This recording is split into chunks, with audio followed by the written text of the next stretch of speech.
another episode of Addiction Uncovered, where we talk about the truth behind addiction and hear inspirational stories of recovery. I'm your host, Jill, and today I'm joined by Jake. Jake is the founder and director of Different Approach Sober Living, a transitional housing program in Omaha. His program supports individuals returning from incarceration and those in recovery. Through structured housing, peer support, employment partnerships, and community collaboration, Jake has helped to build a growing network of homes that provide stability, accountability, and opportunity for men and women rebuilding their lives. So thanks for joining us. Definitely. Thanks for having me. Yeah, absolutely. So tell us where your own struggle with addiction began. My own struggle actually started very, very young. I was around 13 years old. Started off with alcohol. Used to drink quite a bit. And I just remember we used to have half days during middle school, and I'd be the guy that would go to the gas station, get the bottle, find somebody to purchase it, and drink and overdrink to the point to where I'd black out and make poor choices. But it started very early in at my age. Yeah. And so how did that progress then over the years? Yeah, you know, when you're younger, you're impressionable, and I really feel like some of the friends that I was hanging out with, they would almost cheer it on for the simple fact, like, you know, there was some sense of pride or like, oh, he's cool because he can drink this much or do this much. But more or less when it, you know, going into middle school, that's where it started. Then high school, it just continued to get worse. Okay. And then led up to an incarceration, is that right? Yeah, actually when I was a juvenile, so the first time I've ever been to jail was when I was 15 years old. Okay. So I went to DCYC for about 9 months. They let me out on it was called a tracker, where they didn't have an ankle monitor, but I had a guy who would just pop up, make sure I'm at home. Mm-hmm. I used to sneak out at night, and I remember my mom, I went to court, everything was good. I was passing all my UAs, following all the rules, except for I would sneak out at night. And my mom said that to the judge. She said, he's doing great, except for he sneaks out. So the judge looked at me and said, well, all right, well, now you're going to Kearney. So, oh man. Yeah, I had to go out to YRTC, and I was there for about 18 months in total. Yeah. Okay. And what kind of program did you go through there? YRTC was more or less, back then it was more of a boot camp. You know, right when you got there, they'd test you in, like, see how fast you can run a mile, how many push-ups you can do, how many sit-ups you could do. There wasn't really anything that was directed towards substance abuse, which everything that I've been in trouble to up until that point, there was substance. It was either alcohol or drugs.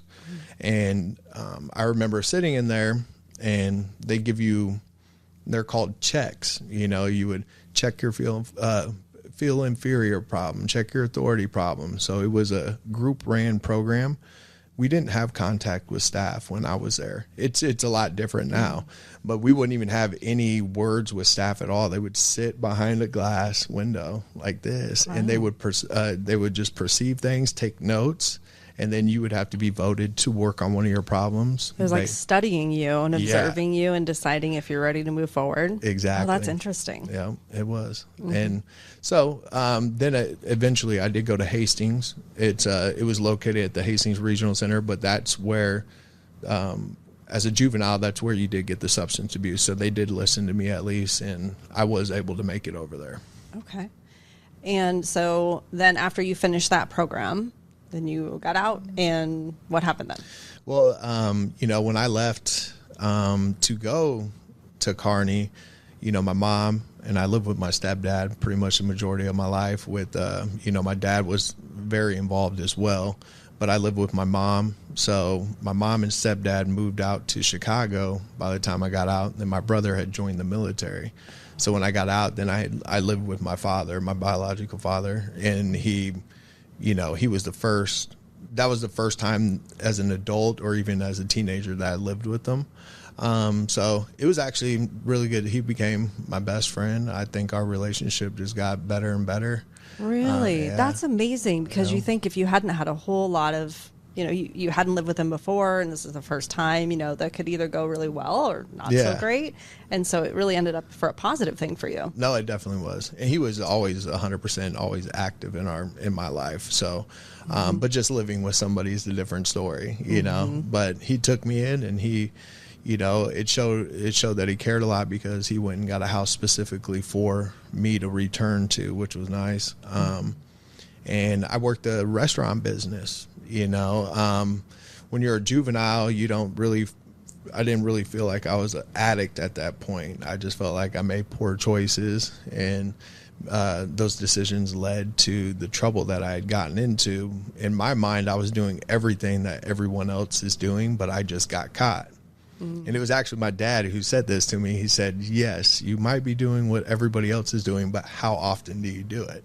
And I was like, every day. And he was like, there you go. Eventually you're going to get caught if you're doing it that frequently, right? He said the odds are you will get caught. And he was right.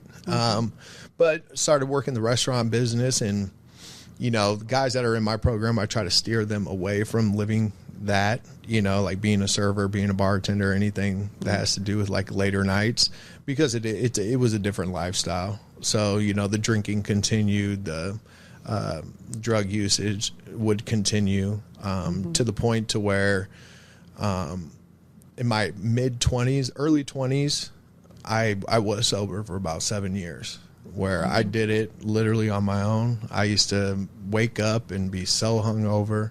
I used to go to the hospital to request to get IVs put in me, for the simple fact I knew I had alcohol poisoning, and it was just like a joke to me. Like, I wasn't taking it serious, couldn't hold down water nor food. So I'd go up there, get IVs, and then come back and feel normal, and then end up drinking the same night again. But yeah, kind of just, as I got older, it got worse. It really did. I didn't feel like I was hurting anybody. I didn't feel like there was everything that I was doing. I was, in my mind at that time, I felt like it was a victimless, crime. Actually being incarcerated in prison is really what opened up my eyes to the classes that they had in prison in OCC. It really opened up my eyes to see how many victims there truly are by me just going to prison. I went to prison. I had a 2-year-old daughter at the time. She's a victim. She had to go 3 years without her father. And then her mother, my ex, Jordan, she was a victim because she had to raise my daughter for 3 years without me being present. Then my mom, dad, brother, whoever really truly cares about me, they're going to fall victim to the choices that I made. Yeah. They're impacted in a lot of different ways. Oh, definitely. Right. Yeah. And for some reason we think, well, we don't realize it's affecting other people around us, but then we learn that it does. But for some reason we don't think about, well, how might this be affecting me and my body and my health? And I know you're really big into health and fitness now. And so just thinking, we're putting all of that in our bodies, and then we're going to the hospital and we're getting IVs and we're doing the things to kind of balance it back out. It's like, what is that really doing to us and to our health? Yeah. We definitely are the victims too, right? Like, we're definitely the ones that are getting hurt even the most. Oh yeah, definitely.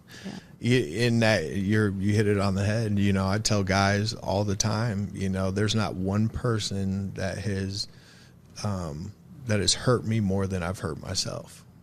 That's why I'm very forgiving. I understand people make poor choices, some mistakes. I don't judge people on mistakes. I judge them what they do after the mistake. If you saw, my name in my record, if you saw me on paper, most people would want to stand clear. I've been arrested quite a bit of times, like over 29 times. And I'm just glad those things are over with, and I remember being in prison, and I used to tell everyone, prison's not a waste of time if you get out and do something with your life and you learn from it. The only time that prison's a waste of time is if you do not learn anything and you go back to the same lifestyle that you had prior. So that's a really great message. And especially for the people that you work with now and that you support, it's important for them to hear that. Yeah. So how did you get sober? How did I get sober? Funny story is, even before I went to prison, so 30 days prior to prison, I sold everything that was in my apartment, and I got in my vehicle and I drove to Chicago where my mom and stepdad were. Granted, I'm in my mid 30s, 33, 34 years old. Sold everything. I showed up in her small town, Kankakee, right outside of Chicago. And I called her and I just said, hey, I'm like right down the street. And she's like, yeah, right. She didn't believe me. I'm like, Mom, I'm not joking. So I kind of went out there and just wanted to get away from everything. I'm really big with the people, places, and things when it comes to, when you're really trying to find sobriety, you have to really draw the line and put up boundaries with the people that you have in your life. I lost a lot of friends. I lost a lot of friends that would hug my grandma when they saw her because that's how close we were. But I had to step away from them for the simple fact that they may be able to indulge in drinking and going out and still being productive citizens. I'm not capable of doing that, and I just do not want to be around it. Not that they're bad people. It's just I'm not a good person when I'm around them. That's how I like to put it. So how did you do that? I mean, I just think when people are trying to live a different lifestyle and they have to separate themselves a little bit from the people that they've grown up with, just because it's safer for their own recovery to have some space. How do you do that? It's hard. It really is. It's hard, but it can be hard, but then it starts to get easy. One of my good friends, he became sober by just seeing what I was accomplishing, and it was just a beautiful thing. He was a close friend to where I didn't really sit down. I didn't want to, force anything on him or try to act as if I was better than him because I'm sober or anything. I let my actions speak for me. And, he took hold of it. Now he's just doing great in life. And it's just a beautiful thing to see. And I still have my really, really close friends, ones that, that would never put me in a situation where my sobriety would be at risk. They care about me. Their family's my family and vice versa. So, it's when you go away for a couple of years, you really start to figure out who your real friends are. So it gave me an advantage being gone that long because I could come back and pick and choose like, okay, this person's healthy for me. This person's healthy for me. So. Yeah, it was when I quit drinking, it was amazing to me, the people that I surrounded myself with a lot that, were fun and they were nice people and they weren't bad people like what you were saying. But then I realized that we had very little in common now that we weren't drinking together. And so really knowing more about who you are and the kind of people you want to surround yourself with and making sure values align, that all looks really different when you take alcohol or drugs out of the picture. Definitely. And, I got lucky. My beautiful fiance, she's never really been an addict. So she was the first girl that I spoke with, that I dated from being released. Now we're engaged. We have a beautiful daughter. She's 6 months old. We met at the gym and we met in a positive place. So me and her, we spend all of our time together. Any free time I have, I'm with her. I'm with our family, with our daughters, and then she has a son as well. So it can be easy if you make it to where you have a lot of positive other things going on. Like I wouldn't even have time right now to go drink, like honestly, I wouldn't. Some nights I don't get home till 1 a.m. So I just said I wouldn't even be able to fit it in, even if I wanted to. Right. Priorities look different now. Oh, way different. Yeah. So you were in prison for a while. Yes. How long were you there? 3 years. 3 years. Okay. So what did life look like when you come out of prison between that moment and where you are now in the work you're doing? Like, how did you get yourself to a point where you rebuilt? Yeah, it was scary. I'm not, prior to prison, I was fortunate. I had a lot of positive things going on, even though I was an addict. They started crumbling at the end, I'm not going to lie. But, for the years prior, I had a pretty beautiful life. I had a nice house. I had my first born, Brixton. And, I was going to the gym. I had multiple vehicles, rental property, and opiates got a hold of me, and everything I just named off just disappeared. So getting out, it was tough for me going back to my aunt and uncle's house. I love them to death. They've helped me out tremendously as well. I was there for about 8 to 9 months in the beginning, and I was living in the basement. I was able to have my daughter come over, so it was just good to be able to spend time with my daughter. But it got to a certain point where I'm working down at the stockyard, $18 an hour. It was hard to save money to even get into my own place. I felt like if I didn't make a move soon, then that would be where I'd just continue spinning my wheels in the mud.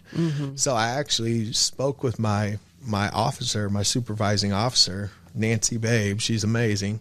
And I told her, what was going on mentally, and just the fact that I just don't feel like a man, in my 30s, staying in a basement at a family member's house. And so she introduced me to one of my mentors, which is John Faulkner, who I was just telling you about. And I went into his program willingly, and I loved it. I loved his program. I was on voucher, and then when that voucher ended, I wanted to stay. And I'm just blessed that I made that relationship, because if I were to sit here and tell you I did it myself, I would be lying. But I really feel like I put in the work, and I showed everyone that did support me, like, my intentions and what I'm capable of, and the fact that I was consistent.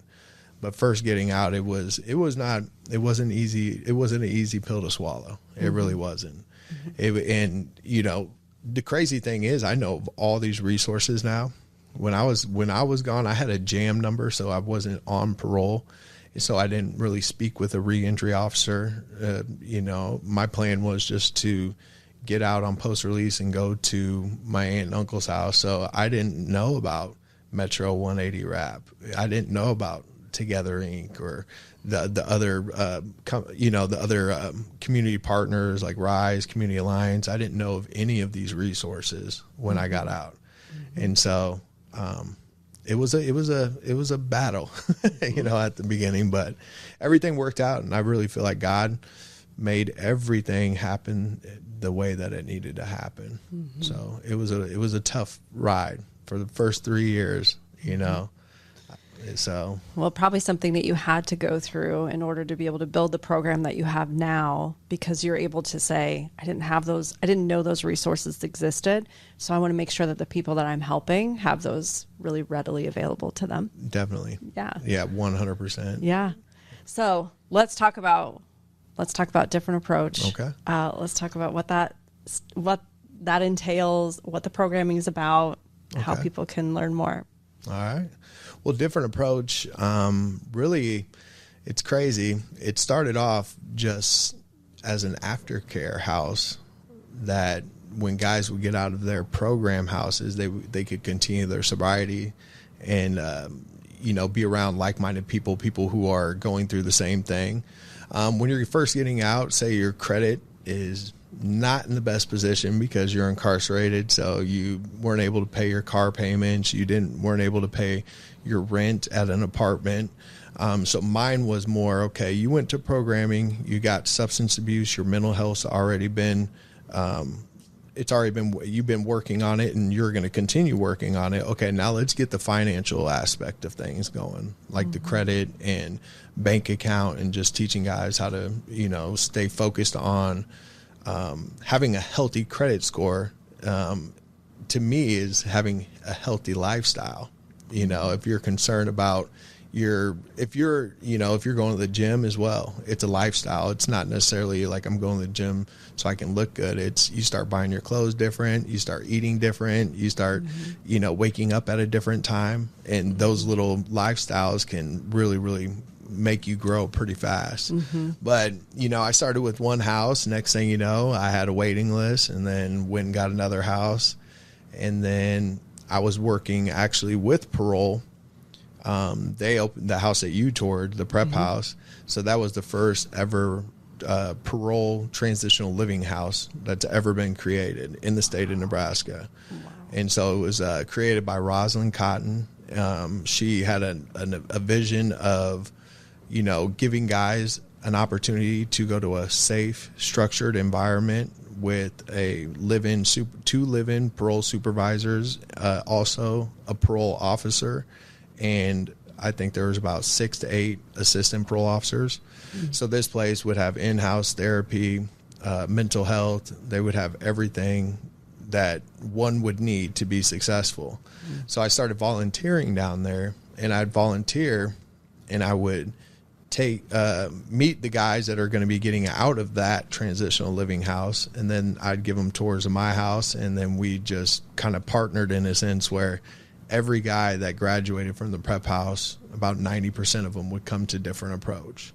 Hannah, she was amazing. Nicole, my assistant director, she's been with me we've known each other forever, even when I worked juvenile probation. So she was a probation officer. I was a family support worker and a community youth coach. She went to the prep house. I've already had Different Approach for a couple of years, and so that partnership just made sense to us.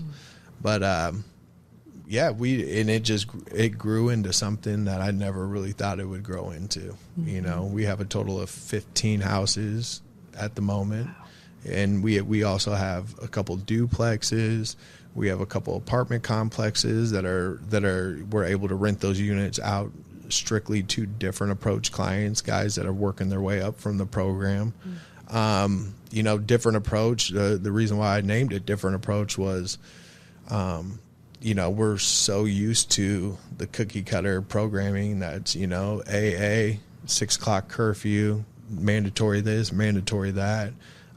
My approach is a lot different. It's, I'm going to see you for who you are. It's not a one size fits all program. I individualize every single thing about my program. I get personal with my clients. We're peers. I do not act like an authority. I never had to really yell at somebody and really tell them this is what you're going to do and how you're going to do it. It's just my approach is, hey, let's try this. I bet you this will work out a lot better. I'm vulnerable even when we have our house meetings, I'll come with my problems. Sobriety is not, just because I'm sober does not mean that I don't have other issues. And it's just a beautiful thing, just giving guys that freedom to make their own choices. I always tell people you can be sober if you're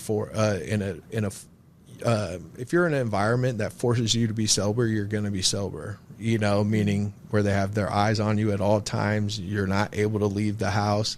I mean, of course, yeah, you're going to be sober. I want to know what guys are going to do with freedom, and then if somebody were to slip and say they did relapse, and we can pull them in, we'll get them on a client contract, and that client in particular will have a different set of rules than the other clients that are within the house. Then those clients will hold that client accountable for that contract.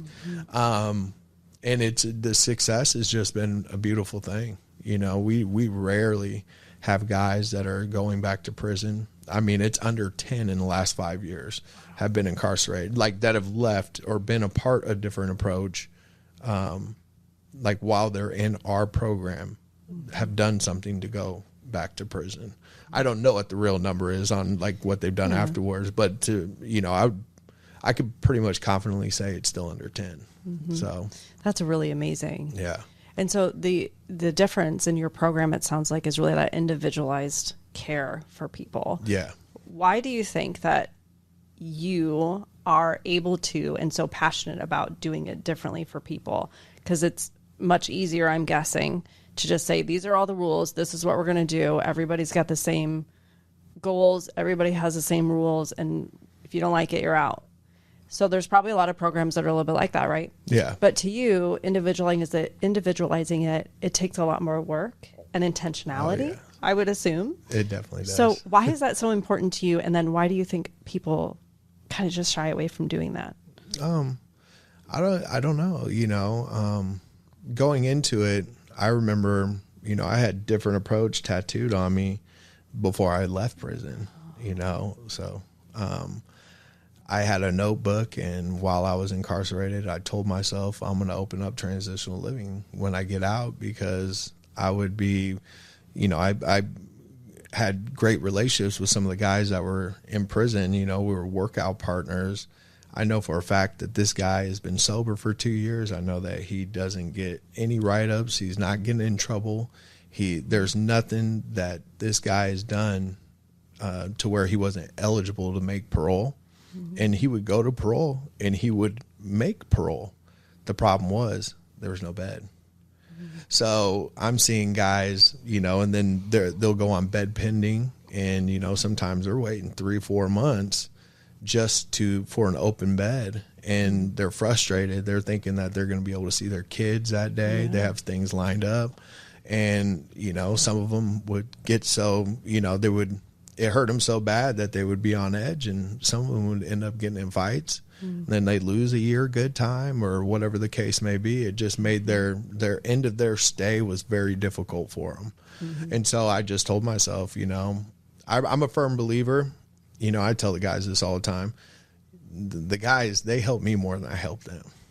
Just being around this type of work and just being able to help people. I'm blessed to have the relationships that I do have, to be able to really try and impact guys' lives. Yeah. And I just love it. It's something different, if the conversations that I have with the guys, like the one-on-one mentoring, or when that you've resolved an issue without it being, drug out to the point where somebody was violated either on probation or parole, and you were able to bring those two guys together, they hug it out, and things are, better than they were. It's a different high than what drugs, and it's better, so it's when you're really impacting people, it's just a different feeling. That's amazing. That's so great. Well, I know you do a lot of things on social media. You're always willing to talk to people about the program that you offer in case there's somebody that might benefit from coming into your program. So I know we're going to be linking a lot of that into this episode, so people know how to find you and learn more about how they can support you too. Definitely. So my last question for you is, what would you tell someone who is getting ready to be released or has just been released and is in that position of, I really want to stay sober, I don't know if I can do it? What would you tell them to encourage them? To definitely look at the resources that are available.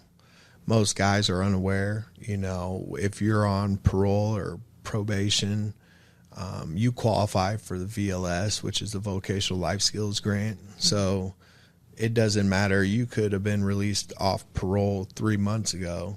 You still have time to get the same exact resources as someone who just left the facility.